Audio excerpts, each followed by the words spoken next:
Dear learners, मैं doctor Atul बमराड़ा गणित शिक्षण में आपका स्वागत करता हूं। आज की इस चर्चा में हम कक्षा 5 गणित विषय पर चर्चा करेंगे। आज की जो कक्षा है हमारी कक्षा 5 विषय गणित में हम अध्याय 1 मछली उछली के बारे में बात करेंगे, जिसका कि आज हम तीसरा पार्ट पढ़ेंगे। इससे पहले हम इसके 2 पार्ट्स पढ़ चुके हैं, आज हम इसका तीसरा पार्ट शुरू करेंगे। तो आज की जो कक्षा है उसके चर्चा बिंदु हमारे रहेंगे 4 अंकीय व 5 अंकीय संख्याओं को लिखने एवं पढ़ने की पुनरावृत्ति। पिछली कक्षाओं में देखिए हमने 4 अंकीय व 5 अंकीय संख्याएं पढ़ी हैं और लिखी हैं, तो उनकी हम एक बार पुनरावृत्ति करेंगे कि वो हमको कितनी याद है और कितनी नहीं। अगर नहीं है तो उनको हम एक बार फिर से प्रैक्टिस करेंगे। दूसरा, आधे एवं 1/4 का दैनिक जीवन में प्रयोग। देखिए आपने पहले भी आपने भिन्ने पढ़ी हैं, या उसके अलावा जैसे हम अपने जीवन में जैसे आधे का प्रयोग करते हैं, 1/4 का प्रयोग करते हैं, 2/3 का प्रयोग करते हैं। तो ये जितने भी जो नाम हैं, जितने भी जो हम चीजें ये पढ़ते हैं, आधा, 1/4, 1/3, 1/4, इसका दैनिक जीवन में कहाँ पर प्रयोग होता है, इस प्रयोग के बारे में आज हम चर्चा करेंगे। तीसरा, गुणा एवं भाग की अवधारणा का नियमित जीवन में प्रयोग।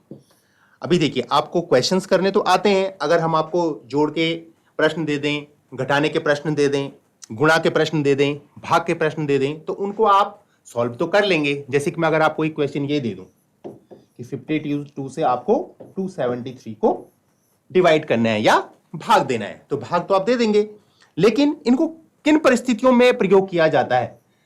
जब हम अपने दैनिक जीवन में होंगे या नियमित जीवन में जब हम अपने जाते हैं, तो वहां पर किस स्थिति में हमको गुणा का प्रयोग करना है, किस स्थिति में हमको भाग का प्रयोग करना है, इसके बारे में आज की कक्षा में हम चर्चा करेंगे। अब देखिए संख्याएं आप सब लोगों ने पढ़ी हैं, सुनी हैं। 1 अंक की संख्याएं होती हैं, 2 अंक की होती हैं, 3 अंक की होती हैं, 4 अंक की होती हैं और उससे बड़ी भी संख्याएं होती हैं।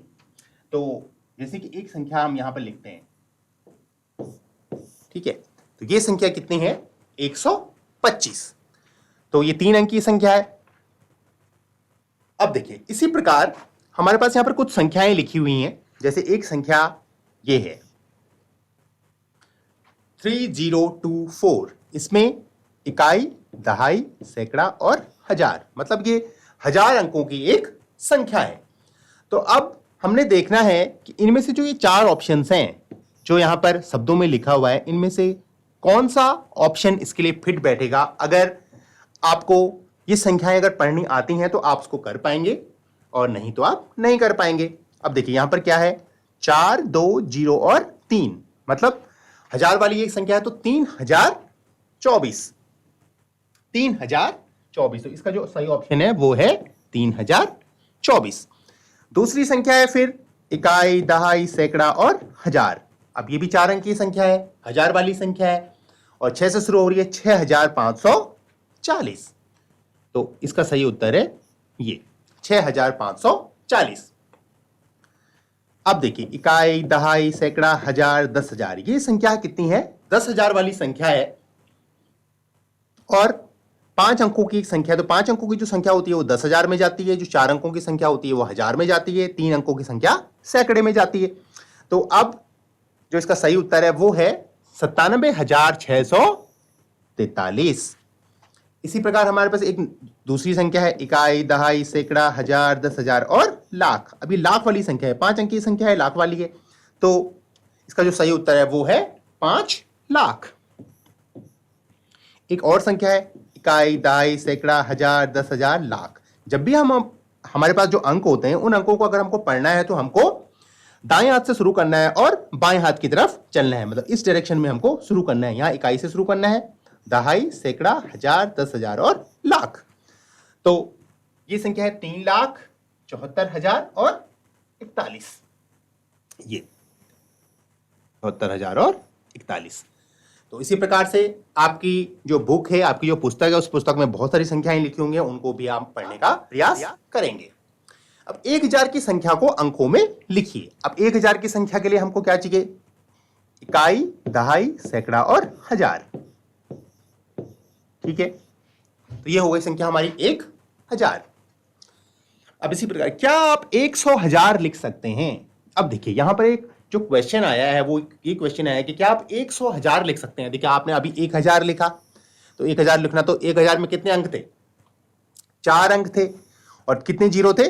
3 जीरो थे। तो इसका मतलब जो हजार वाली जो संख्या है उसमें कितने जीरो होते हैं? 3 तो उसमें जीरो होते ही होते हैं। और वो बोल रहे हैं कितना? 100,000। अब उससे पहले हम क्या लिख लेंगे? 100। यहां पर हम अगर कॉमा लगा दें तो ये हो गई संख्या 100,000। हजार के लिए हमने 3 जीरो लगा दिए और 100 के लिए हमने 100 लिख दिया, तो ये हो गई संख्या 100,000। और अगर हम इस संख्या को अगर सीधे पढ़ें तो हम इसको कैसे पढ़ सकते हैं? 100,000,000 या 1 और 50 ऐसे भी बोल सकते हैं। अब देखिए, एक हमारे पास एक दूसरा क्वेश्चन आया कि 1 लाख की संख्या को अंकों में लिखिए। अब 1 लाख की संख्या को हम कैसे लिखते हैं? देखिए, इकाई, दहाई, सैकड़ा, हजार, 10,000 और लाख। 1 लाख लिखना है तो एक के आगे हम कितने जीरो लगा देंगे? 1 2 3 4 और 5। ये 5 जीरो हमने लगा दिए, तो ये संख्या बन गई हमारी 1 लाख। अब देखिए, अभी हमने एक पहले संख्या लिखी थी 100,000, 100,000। तो 100,000 और 1 लाख, अब देखिए संख्या तो दोनों एक जैसे ही हैं। ये भी 100,000 है और ये भी 100,000 है, जबकि हमने और ये संख्या और भी क्या है? ये 1 लाख भी है। मतलब 1 लाख भी उसी संख्या को बोलते हैं और 100,000 भी उसी संख्या को बोलते हैं। मतलब दोनों में कोई अंतर नहीं है। आप कुछ भी बोल सकते हैं। आप एक संख्या को 100,000 बोल सकते हैं या आप उसी संख्या को 1 लाख भी बोल सकते हैं। 1 लाख में कितने जीरो होते हैं? तो बहुत ही सिंपल है। 1 लाख में कितने जीरो होते हैं? अभी हमने देखा 1 2 3 4 5। कितने जीरो होते हैं? 5। तो 1 लाख बोले या 100,000 बोले तो आंसर सेम ही होगा। जीरो उसमें कितने रहेंगे? 5 ही रहेंगे। क्या 100,000 और 1 लाख में कोई संबंध है? अब देखिए, 100,000 और 1 लाख, 2 3 4 और 5। देखो, जीरो की संख्या सेम है, तो इसका मतलब इन दोनों में क्या संबंध है? इन दोनों में यह संबंध है कि ये दोनों नंबर्स क्या हैं? एक ही हैं, एक जैसे ही हैं। बोलने का तरीका अलग है। एक को हमने बोला 100,000 और एक दूसरी संख्या को हमने बोला 1 लाख। तो लिखने के तरीके अलग हैं, बोलने के तरीके अलग हैं, लेकिन जब अंकों की बात आएगी या असल जिंदगी की बात आएगी तो वहां पर ये दोनों संख्याएं हैं एक ही। इसका मतलब इन दोनों में कोई संबंध है। वो क्या संबंध है? कि वो दोनों एक ही हैं। हमारे देश में लगभग 2 लाख नावें हैं। उनमें से आधी बिना मोटर की हैं और मोटर बोटों की संख्या कितनी होगी? देखिए जो हम ये कक्षा पढ़ रहे हैं ये है मछली उछली, और इसमें मछुआरों के बारे में बात की गई है, इसमें मछली पकड़ने के तरीकों के बारे में बात की गई है, इसमें नावों के बारे में बात की गई है, बोटों के बारे में बात की गई है। तो इसी में से एक हमारे पास एक प्रश्न है कि हमारे देश में लगभग 2 लाख नावें हैं। तो पहले हम 2 लाख लिखने की कोशिश करते हैं। 2 लाख, 2 के आगे कितने जीरो? 5 जीरो। अभी हमने पढ़ा था कि लाख वाली जो संख्या है उसमें कितने जीरो होते हैं? 5 जीरो होते हैं। 2 के बाद हमने उसमें 5 जीरो लगा लिए हैं। तो हम इसको 2 लाख पढ़ सकते हैं, या अभी हमने क्या पढ़ा था, हम इसको क्या पढ़ सकते हैं? 200,000 भी पढ़ सकते हैं। 200,000 और 2 लाख क्या है? एक ही संख्या है। तो हमारे पास क्या है? हमारे देश में लगभग 2 लाख नावें हैं। उनमें से आधा बिना मोटर की हैं। तो बिना मोटर की कितनी हो गई? आधा। अब 2 लाख का आधा देखिए कितना होता है? अब बताइए। इसका मतलब हमारे पास क्या है? 1 लाख जो नावें हैं, हो गया। 2 लाख का आधा 1 लाख होगा बिना मोटर की, और आधी बिना मोटर की हैं और बाकी मोटर वाली हैं। तो मोटर वाली भी कितनी हो जाएंगी? मोटर वाली कितनी हो गई? 1 लाख। 1 लाख मोटर वाली हो गई और 1 लाख बिना मोटर वाली हमारे पास नावें हैं हमारे देश में। आप चाहे तो इसकी मदद से भी हम देख सकते हैं। यहां पर देखिए, हमने एक सर्कल बनाया है और एक सर्कल के हमने क्या कर लिए? 2 हिस्से कर लिए हैं। जब भी हम आधा की बात करते हैं, आधा मतलब अगर हम इसको भिन्न के रूप में लिखें तो ये होता है आधा, 1/2 या 1/2 भी हम इसको बोलते हैं। 1/2 या 1/2,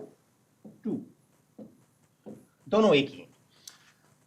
1/2 का मतलब है कि ये जो 2 हिस्से हैं, इस 2 हिस्से का एक हिस्सा ये वाला, ये क्या है? 1/2। ये 1/2 है और ये जो बाकी का जो बचा हुआ हिस्सा वो भी 1/2 है। मतलब 2 में से एक हिस्सा ये नीचे है और 2 में से एक हिस्सा ऊपर है। तो हमने बोला था कि 2 लाख नावें इसमें आधा बिना मोटर वाली हैं, तो इसका मतलब 2 लाख को अगर हम इसमें बांटें तो कितना कितना बटेगा, 1 लाख इसमें नीचे वाले हिस्से में आ जाएगा और 1 लाख इसमें ऊपर वाले हिस्से में आ जाएगा। तो यही है, ये जो 1 लाख मोटर है ये बिना मोटर वाली है और ये वाली है मोटर वाली है। अब देखिए, मोटर बोटों में लगभग 1/4 बड़ी मशीनी नौकाएं हैं।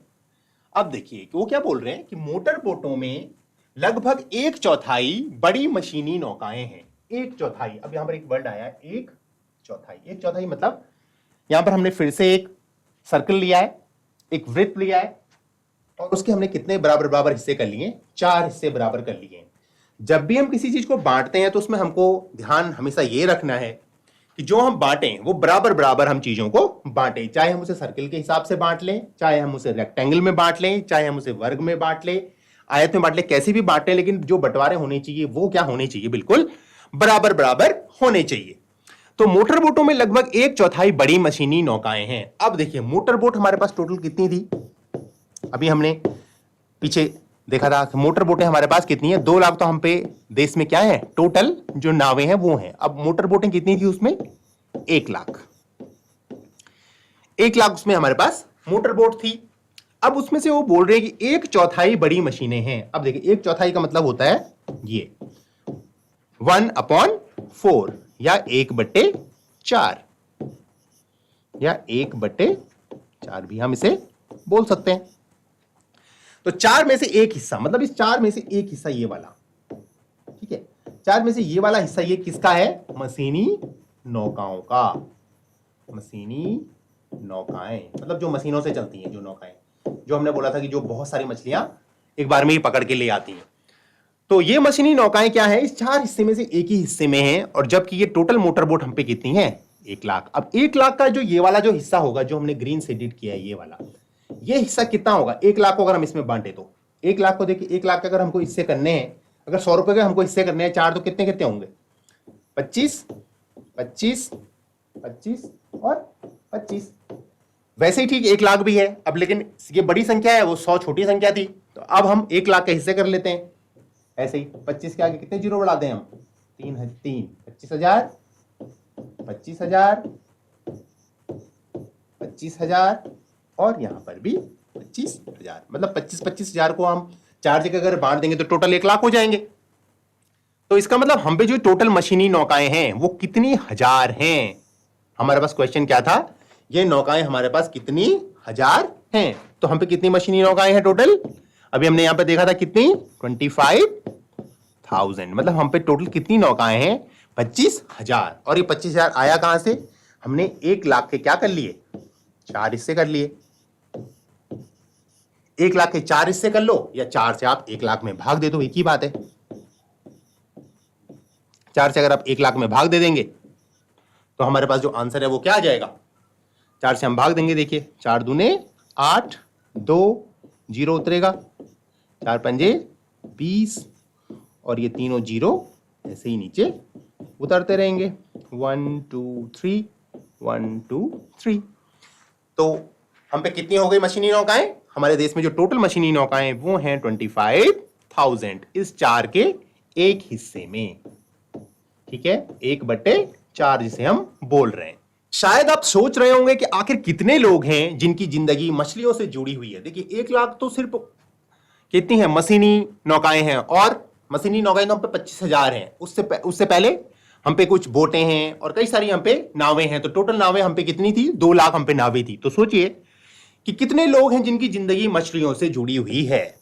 कुल मिलाकर लगभग 100 लाख मछुआरे हैं जो मछली पकड़ते हैं, उन्हें साफ करके बेचते हैं, जालों और नावों को बनाते और ठीक करते हैं आदि। अब देखिए कुल मिलाकर लगभग कितने हैं, 100 लाख मछुआरे हैं। कितने मछुआरे हैं, 100 लाख, जो मछली पकड़ते हैं, उन्हें साफ करके बेचते हैं और जाल बनाते हैं, नाव बनाते हैं और कई सारी जो चीजें हैं वो इन चीजों से जो एसोसिएटेड चीजें हैं, इनसे मिली जुली चीजें हैं, उनको करते हैं। अब हम पे एक प्रश्न आया है कि क्या आप 100 लाख लिख सकते हैं, कोशिश कीजिए 100 लाख। अब देखिए पहले तो हम 1 लाख लिखने की कोशिश करते हैं, तो 1 लाख में हमने पहले बताया था कि कितने जीरो आते हैं लाख में, 5, तो ये तो हो गया लाख। और उससे पहले क्या लिखना है हमने 100 लाख, तो इससे पहले हम 100 लिख देंगे, ठीक हो गया। तो ये हो गया कितना 100 लाख, ठीक है 100 लाख। यही था हम पे प्रश्न। ये है हमारे टोटल क्या, जो मछुआरे हैं जो मछली पकड़ते हैं, उन्हें साफ करते हैं, बेचते हैं, जाल और नावों को बनाते हैं और ठीक करते हैं। मतलब ये जो पूरा प्रोफेशन है, ये जो पूरा एक व्यवसाय है, इस व्यवसाय में इतने सारे लोग लगभग जुड़े हुए हैं 100 लाख। क्या आप कभी मछली बाजार गए हो? अगर हां तो आपको पता होगा कि भीड़ और शोर से भरी जगह को मछली बाजार क्यों कहते हैं। अब देखिए, जो मछली बाजार होता है, जहां पर मछलियां बिक रही होती हैं, जहां पर बहुत सारी मछलियों की दुकानें हैं, वहां पर क्या है कि वहां पर बहुत सारी भीड़ होती है। जैसे सब्जी मंडी होती है ना, वैसे सब्जी मंडी में बहुत भीड़ होती है, वहां पर सब लोग अपना अपना सामान बेचते हैं, अपनी अपनी सब्जियों को बेच रहे होते हैं। कोई सब्जी के बारे में बताता है, कोई बोलता है कि भाई आलू 10 रुपए किलो, कोई बोलता है कि मटर 20 रुपए किलो। ऐसे ही सब लोग क्या होते रहते हैं, बोलते रहते हैं, चिल्लाते रहते हैं, और जो कस्टमर हैं उन कस्टमरों को अपनी तरफ आकर्षित करते हैं ताकि वो उनका सामान खरीदें। वैसे ही मछली बाजार होता है, जहां पर मछलियों की कई सारी दुकानें हैं, तो वहां पर इसलिए क्या होता है कि बहुत ही भीड़ होती है और शोर होता है। भीड़ तो लोगों की है जो सामान ले रहे हैं, और शोर कौन मचा रहे हैं, एक तो कस्टमर शोर मचा रहे हैं, और जो बेच रहे हैं, जो शॉपकीपर्स हैं, दुकानदार हैं, वो भी क्या है वहां पर शोर मचा रहे हैं कि हमारी मछलियों को खरीद लीजिए। आज मछली बाजार में बहुत चहल पहल है, वहां मछुआरों की नावें बहुत सारी मछलियां लाई हैं, ठीक है। वहां क्या है, जो मछुआरों की जो नावें हैं, अब देखिए मछली कहां से आएगी, मछली समंदर से आएगी, तो मछलियां समंदर से वो पकड़ के लाए नावों में, और अब वो वहां क्या है, उस बाजार में बेच रहे हैं उन मछलियों को। मछुआरे ने चिल्ला चिल्लाकर कीमत बताकर खरीदारों को अपनी ओर बुला रही हैं। अब देखिए, ये जो मछली बाजार है, यहां पर ज्यादातर जो बेचने वाली वो कौन है, मछुआरे ने हैं। मछुआरे ने मतलब जो लेडीज हैं, मतलब वहां पर शॉपकीपर्स जो है, दुकानदार कौन है, वो औरतें हैं ज्यादातर। तो मछुआरे ने चिल्ला चिल्लाकर कीमत बताकर खरीदारों को अपनी ओर बुला रही हैं। अब देखिए वो कैसे बुला रही होंगी। अब देखिए वहां पर एक मछुआरी है जिसका नाम क्या है, मिनी। मिनी बोल रही हैं, यहां आओ, यहां आओ, ये लो छोटी छोटी मछलियां, सार्डिन 40 रुपए किलो। अब देखिए, जब आप कभी सब्जी बाजार में जाते हैं तो वहां पर भी ऐसे ही लोग बोलते रहते हैं कि टिंडे 10 रुपए किलो, प्याज 50 रुपए किलो, ऐसे ही चिल्लाते हैं। तो यहां पर भी ऐसे ही बोल रही है, मिनी क्या बोल रही है, ये लो छोटी छोटी मछलियां, सार्डिन 40 रुपए किलो। अब सार्डिन क्या है, किसी मछली की प्रजाति है, उसका नाम है, तो सार्डिन 40 रुपए किलो बिक रही है। वैसे ही दूसरी एक मछुआरी ने, उसका नाम है ग्रेसी। कभी इतना सस्ता नहीं मिलेगा, खरीदो स्वाड मछली 60 रुपए किलो। ऐसे ही जो स्वाड मछली है वो कितनी मिल रही है, 60 रुपए किलो में मिल रही है। फिर एक कोई तीसरी मछुआरी ने जिसका नाम है फिलोरम्मा। फिलोरम्मा छोटी झींगा मछली 150 रुपए किलो बेचती है। कितने रुपए किलो बेच रही है वो, 150 रुपए किलो। कारूथम्मा, फिर कोई अलग कोई मछुआरी है कारूथम्मा, जो स्क्वीड एक मछली की प्रजाति है, वो कितने रुपए किलो बेच रही है उसको, 50 रुपए किलो। देखो फाजिला भी एक मछुआरी का नाम है। कठिनाई से ही इस बड़ी मछली किंगफिश को उठा पा रही है। यहां पर देखो, यहां पर आप देखिए, यहां पर एक बहुत बड़ी मछली है जिसको जो कि क्या है, बहुत ही भारी दिख रही है, क्योंकि उसको उठाना भी भारी हो रहा है। वह कहती हैं यह मछली 8 किलोग्राम की है, 8 किलोग्राम की होगी, मैं इसे पूरे 1200 रुपए में बेचूंगी। मतलब जो एक ही मछली है, ये मछली कितना इसका भार है, इसका भार है 8 kg, और वो बोल रही हैं कि ये 8 किलोग्राम की लगभग होगी, और इसे मैं कितने रुपए में बेचूंगी, इसे मैं 1200 रुपए में बेचूंगी, ठीक है। तो ये है उस मछली बाजार में जो चल रहा है, जो रेट मछलियों का।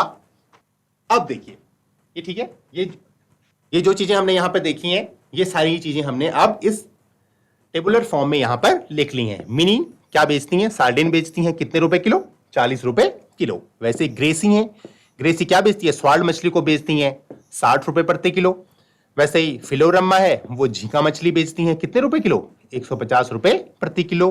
कारूथम्मा स्क्वीड बेचती हैं 50 रुपए में 1 किलो। फाजिला किंगफिश बेचती हैं 1200 रुपए में कितनी किलो। देखो फाजिला ने कहा था ना अभी कि मैं 1200 रुपए की मेरे पास जो मछली है वो लगभग 8 किलो की होगी, और उसमें कितने रुपए में बेचूंगी, 1200 रुपए में बेचूंगी। अब देखिए ये जो यहाँ पर तालिका बनी हुई है, टेबल बनी हुई है, इस टेबल पे बेस्ड हमारे पास कुछ क्वेश्चंस हैं। उस क्वेश्चंस के आंसर्स हमको ढूंढने हैं, उनको सॉल्व करना है। फाजिला ने बड़ी मछली किंगफिश को कितने रुपए प्रति किलोग्राम में बेचा। अब देखिए फाजिला, ये देखिए फाजिला की मछली, ये वाली किंगफिश, किंग फिश को उसने कितने में बेचा? 1200 रुपए प्रति 8 किलो। 8 किलो तो 1200 रुपए की थी, तो 1 किलो कितने रुपए की आएगी? देखिए 8 केजी का जो रेट है, केजी लिख सकते हैं आप, किलो लिख सकते हैं, 8 केजी का जो रेट था वो कितना था? 1200 रुपए। देखिए ये एक नया साइन होता है रुपए का, ठीक है। आपने जो भी नोट है, जैसे हमारे पास जितने भी नए नोट आ रहे हैं उनमें सब में ये साइन बना हुआ होता है रुपए का, ये वाला बराबर, और उसमें हम रॉ लिख देते हैं। तो 1200 रुपए में कितनी है वो? 8 किलो। तो अब हमको रेट निकालना है किसका? 1 केजी का। तो 1 केजी का रेट निकालने के लिए क्या करेंगे? हम इसको 1200 को डिवाइड करेंगे 8 से। डिवाइड कीजिए 8 से 1200 को, 8 कम 8, 4 जीरो नीचे कॉपी करेंगे, 8 5 सा 40, और एक जीरो हम पे और बचा हुआ है, इस जीरो को हम यहां लिखेंगे और यहां पर भी लिखेंगे, ठीक है।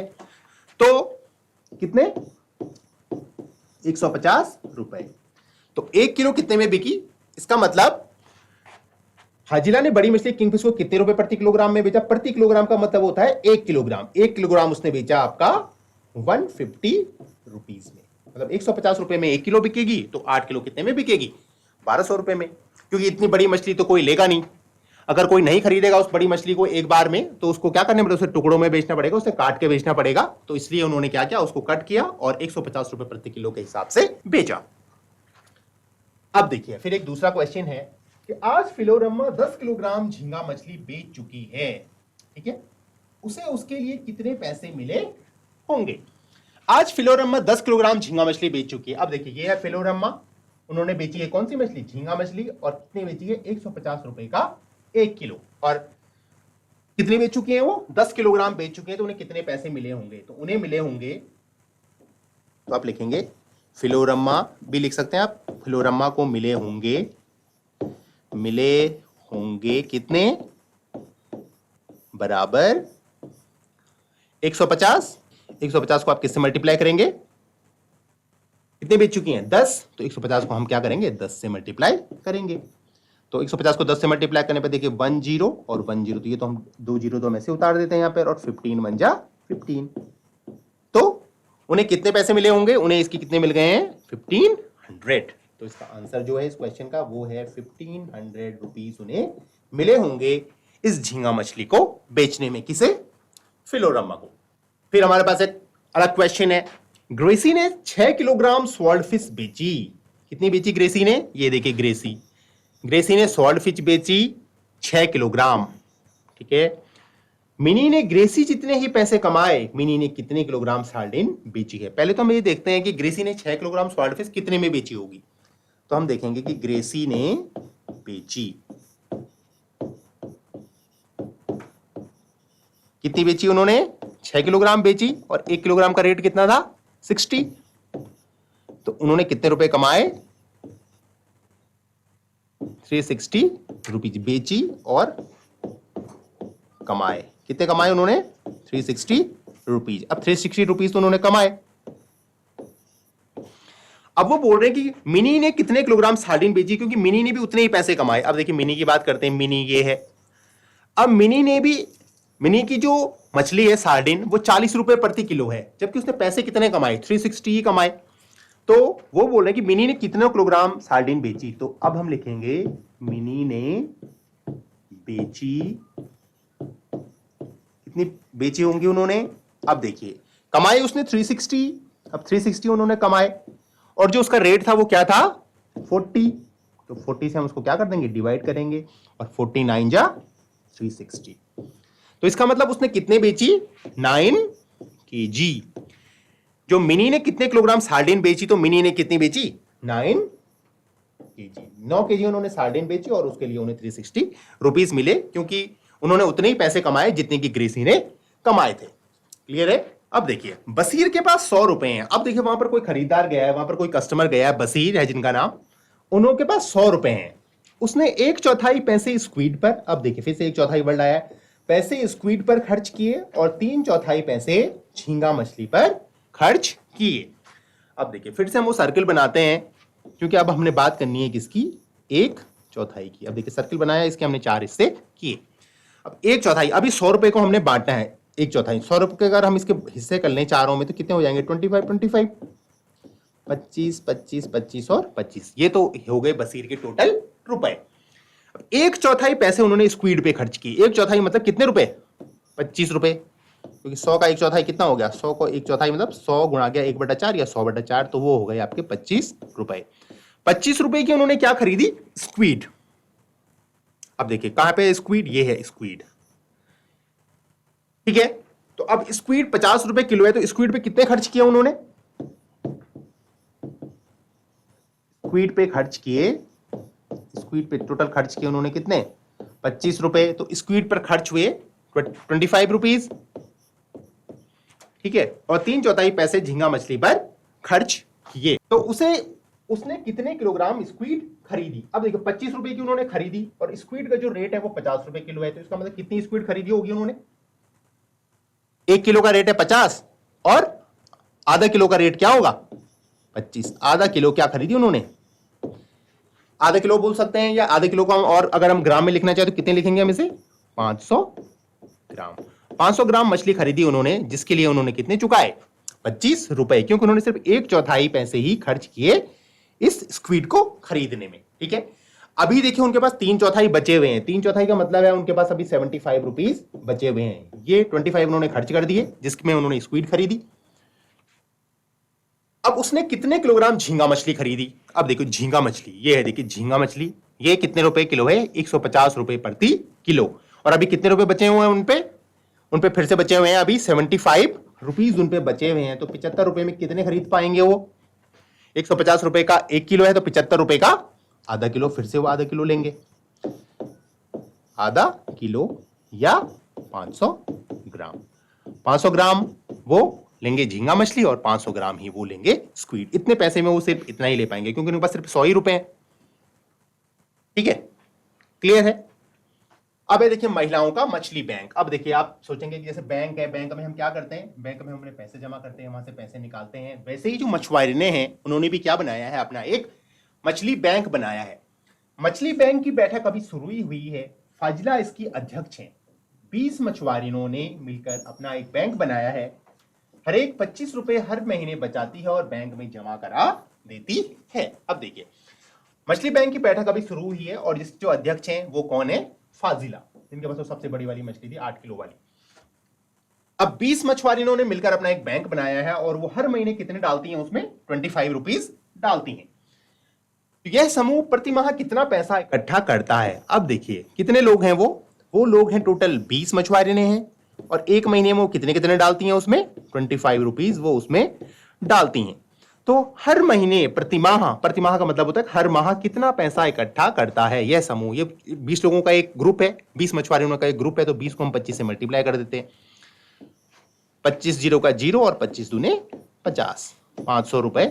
आप चाहे गुणा ऐसे में भी कर सकते हैं, अगर आपको ऐसे में नहीं आएगा तो आप ऐसे में भी गुणा कर सकते हैं, ठीक है। ऐसे में भी हम गुणा कर सकते हैं। तो कितने रुपए एक महीने में जमा कर पा रहे हैं वो एक महीने में जमा कर पा रहे हैं इसमें 500 रुपीज। देखिए दूसरा क्वेश्चन है कि 10 साल में कितना पैसा इकट्ठा होगा। एक साल में देखिए कितना, एक महीने में कितना पैसा इकट्ठा हो रहा है? यहाँ एक महीने में इकट्ठा हो रहा है 500, ठीक है। 20 को हमने 25 से गुणा किया था 500, तो एक महीने में हो रहा है 500। अब है यहां क्या है? 10 साल। अब देखिए ये तो है एक महीने का, 12 महीने का निकालेंगे तो कितना का हो जाएगा? एक साल का, और वैसे ही 10 साल का।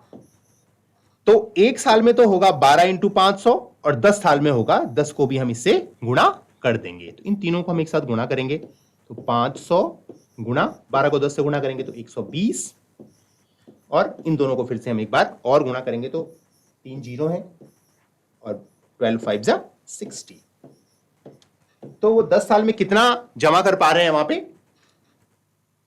10 साल में उन्होंने जमा किए, एक साल में उन्होंने जमा किए 6,000 और 10 साल में उन्होंने जमा कर दिए हैं यहां पर अपने पास 60,000 रुपए इस पूरे ग्रुप ने इस मछली बैंक में। अब ग्रेसी को जाल खरीदने के लिए पैसे चाहिए, ठीक है। अब ग्रेसी है जो उनमें से एक मछुआरीन है, उनको जाल खरीदने के लिए क्या चाहिए? पैसे चाहिए। झांसी और उनकी बहन लट्ठे की नाव खरीदना चाहती है, इसलिए वे अपने बैंक से कर्ज ले रही हैं। वे ब्याज के साथ पैसा वापस करेंगी। अब देखिए जो बैंक होता है, बैंक से हम क्या कर सकते हैं कि जब हमको जरूरत हो हम बैंक से लोन भी ले सकते हैं। तो वो भी कुछ ऐसा ही करना चाहते हैं, क्योंकि उनकी एक जो झांसी और उसकी बहन है वो लट्ठे की नाव खरीदना चाहती हैं, इसलिए वो बैंक से क्या ले रही हैं, कर्ज ले रही हैं। ग्रेसी ने जाल खरीदने के लिए देखिए उसी बैंक से उन्होंने कितने रुपए का कर्ज लिया, 4,000 रुपए का उन्होंने कर्ज लिया। उसने 345 रुपए हर महीने 1 साल तक वापस दिए। उसने कितने पैसे बैंक को वापस करेगी? अब देखिए ग्रेसी ने जाल खरीदने के लिए कितने का कर्ज लिया, 4,000 रुपए का। 4,000 रुपए का तो देखिए उन्होंने कर्ज लिया है, मतलब 4,000 रुपए उन्होंने बैंक से लोन लिए हैं, और 345 रुपए उन्होंने 1 साल तक दिए हैं। मतलब 345 उन्होंने 1 साल तक दिए हैं, मतलब 345 को हम किससे गुणा कर देंगे, 12 से। 345 उन्होंने 1 महीने में दिए, तो 12 महीने में उन्होंने दिए होंगे 12 पंजे 60, 12 चको 48 और 6 54, 12 तिया 36 और 5 41। आप चाहे तो उसको वैसे भी गुणा कर सकते हैं, हम इसको ऐसे भी यहां से भी गुणा कर सकते हैं, आंसर हमारे पास सेम ही आएगा।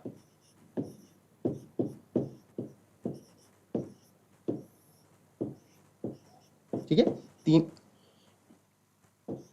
4,140 रुपए वो क्या करेंगे, बैंक को वापस करेंगे। इसका मतलब बैंक को उन्होंने कितना एक्स्ट्रा वापस करना पड़ा होगा, देखिए 4,000 उन्होंने लिए थे और 4,140 उनको वापस करने पड़े। ठीक है, अब देखिए आज की जो हमने कक्षा पढ़ी है, इसमें आप घर में जो काम करेंगे वो ये है कि यदि ग्रेसी अपने स्वर्ण फिश 20 रुपए प्रति किलोग्राम महंगी बेचे तो वह 5 किलो मछली को बेचने पर कितने रुपए कमाएगी। आप जो वो तालिका दी गई उस तालिका को देखेंगे और वहां से इसको मल्टीप्लाई करके और उसमें से माइनस करके इस क्वेश्चन को सॉल्व करेंगे। वैसे ही यहाँ पर एक संख्या लिखी हुई है, इसको शब्दों में लिखना है। वैसे ही यहाँ पर एक शब्दों में एक संख्या लिखी हुई है, इसको अंकों में लिखना है। अतुल के पास 150 रुपए है, वह 1 किलोग्राम झींगा मछली और आधा किलोग्राम किंगफिश खरीदना चाहता है। क्या वह 150 रुपए में खरीद पाएगा? यदि नहीं तो उसे और कितने रुपए की जरूरत होगी कि वह दोनों मछलियां खरीद पाए? इसका रेट आप झींगा मछली का रेट वहां पर देखेंगे और उसके बाद झींगा मछली और किंगफिश का रेट आप वहां पे देखेंगे। उसके बाद उन दोनों को मल्टीप्लाई करके ऐड करके देखेंगे। अगर वो संख्या अगर ज्यादा आ रही होगी इसका मतलब नहीं खरीद पाएंगे, अगर कम आ रही होगी इसका मतलब अतुल उन मछलियों को खरीद पाएंगे। यदि कारुथम्मा ने फिलोरम्मा जितने ही पैसे कमाए तो कारुथम्मा ने कितने किलोग्राम स्क्विड फिश बेची? तो इस क्वेश्चन को भी आप उस टेबल में देखेंगे और वहां से इसको सॉल्व करेंगे। वैसे एक मिलान करने का क्वेश्चन है कि जैसे यहां पर लिखी हुई है संख्या 56,420, तो इसको आप मिला लेंगे। तो एक यहां पर हमने कर दिया है, उसके अलावा जो 3 और क्वेश्चन है इनको आप अपने नोटबुक में सॉल्व करें। आज के जो पार्ट है उसमें हमने चर्चा की कि 4 अंकीय एवं 5 अंकीय संख्याओं को हम कैसे लिखते हैं एवं उसको कैसे पढ़ा जाता है, उसकी हमने पुनरावृत्ति की। दूसरा, आधे एवं 1/4 का दैनिक जीवन में प्रयोग करना हमने सीखा कि जो आधा जो हम बोलते हैं अपनी दैनिक जीवन में और 1/4 का जो हम प्रयोग करते हैं, 3/4 का हम प्रयोग करते हैं, 1/4 का हम जो प्रयोग कर रहे हैं उसका क्या प्रयोग है, उससे किन किन परिस्थितियों में हम उसका प्रयोग करते हैं। और तीसरा, गुणा एवं भाग की अवधारणा का नियमित जीवन में क्या प्रयोग है, किन परिस्थितियों में हमको गुणा यूज करना है, किन परिस्थितियों में हमको भाग का यूज करना है। इन अवधारणाओं का हमने नियमित जीवन में प्रयोग सीखा। डियर लर्नर्स, आशा करता हूं कि आज की गई चर्चा को आप समझ पाए होंगे। मिलते हैं फिर अगली चर्चा में। धन्यवाद।